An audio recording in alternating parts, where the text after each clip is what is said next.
માં તો છે જ. આપણે આપણા દરવાજા ખોલવા પડે. સમય જાતા વાર લાગતી નથી. ધીરે ધીરે ધીરે ધીરે ધીરે સમય જતો રહે છે. ખરેખર આવડી મોટી આપણને એક લાયકાત વિના કહી તો કહી શકાય ને, લાયકાત વિના મળ્યું છે તો એનો પૂરેપૂરો આપણે ઉપયોગ કરી લઈએ. जय माँ विश्वम्भरी। आज हम में से कई लोग कहते हैं हमने तो अपना जीवन माँ को समर्पित कर दिया है, लेकिन प्रश्न यह है, क्या हमने सच में पूर्ण समर्पण का अर्थ समझा है? पूर्ण समर्पण का अर्थ केवल वाणी में नहीं, बल्कि जीवन के हर क्षण, हर निर्णय, हर विचार को माँ और श्री महापात्र के चरणों में अर्पित कर देना होता है, बिना किसी अपेक्षा, बिना किसी शर्त के। हम कहते हैं हमारा जीवन माँ को समर्पित है, पर जब कोई कार्य या प्रश्न माँ या श्री महापात्र को सौंपते हैं तो ये अपेक्षा रखते हैं कि उसका उत्तर हमारी इच्छा के अनुसार ही हो। ये कैसा विश्वास है? ये कैसी भक्ति है? कभी सोचिए, ऐसा क्यों होता है? कारण है हमारा विश्वास अभी पूर्ण नहीं है। हमने मन से समर्पण किया है, पर बुद्धि अब भी परिणामों में उलझी हुई है। इस संदर्भ में एक विचार हृदय को झकझोर देता है। ना जाना ड्राइवर, ना देखा पायलट, फिर भी सफर में भरोसा कायम रहता है। लेकिन जिसने रचा ये जीवन सारा, उसी पर सदैव शक क्यों रहता है?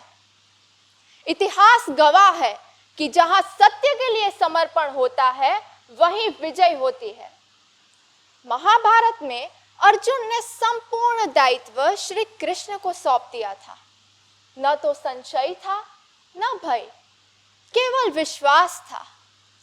जब श्री कृष्ण ने कहा, मैं शस्त्र नहीं उठाऊंगा, तब भी अर्जुन विचलित नहीं हुआ, क्योंकि वह जानता था जिस पथ पर श्री कृष्ण साथ है, वहां विजय स्वयं चलकर आती है। रामायण में हनुमान जी का जीवन तो समर्पण की मूर्तिमान व्याख्या है। उनके लिए आदेश ही आराधना था।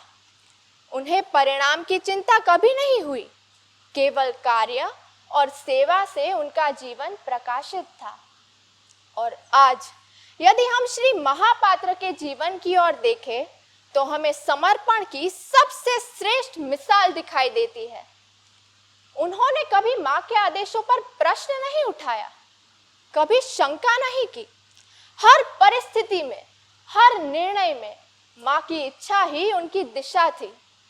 लेकिन हम विपत्ति आते ही माँ को पुकारते हैं, श्री महापात्र को सौंपते हैं कार्य, पर फिर भी मन चिंता में डूबा रहता है। क्यों? क्योंकि हम वर्तमान को देखकर घबरा जाते हैं, जबकि माँ और श्री महापात्र तो भविष्य देखकर निर्णय देते हैं। और जब हमारी इच्छा के अनुसार कोई कार्य ना हो और कोई इस पर प्रश्न उठाए, कोई मन में शंका डाले, तो हम उस ओर झुक जाते हैं। यही हमारी दुर्बलता है। लेकिन याद रखिए, शंका सांप के जहर से भी अधिक घातक होती है। वह भीतर ही भीतर हमारी आस्था को खा जाती है। यदि समय रहते इसका समाधान न हो तो वह हमें सत्य से दूर कर देती है। जब कभी ऐसी परिस्थिति जीवन में आए तो दूसरों की बातों पर नहीं, अपने अनुभवों पर विश्वास कीजिए। जो हमने स्वयं माँ और श्री महापात्र से पाया है, उसे याद कीजिए। क्योंकि जब माँ हमारे साथ है, श्री महापात्र हमारे साथ है, और जब हम सत्य के साथ है, तो फिर हमें यह सोचने की आवश्यकता नहीं कि विरोध में कौन है। इसलिए आइए आज हम एक संकल्प लें। अब से जीवन का आधार संदेह नहीं, समर्पण होगा। हम माँ और श्री महापात्र के चरणों में पूर्ण विश्वास और पूर्ण समर्पण के साथ अपना संपूर्ण जीवन अर्पित करेंगे। जय मां वैष्णव। અટલ વિશ્વાસ, જરા પણ શંકા કુશંકા નહીં, શ્રદ્ધા નહીં પણ વિશ્વાસ.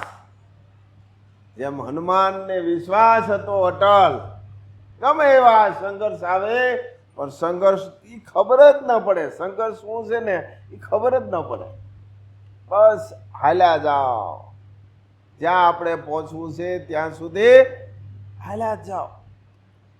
લક્ષ્ય નક્કી હોવું જોઈએ, લક્ષ્ય.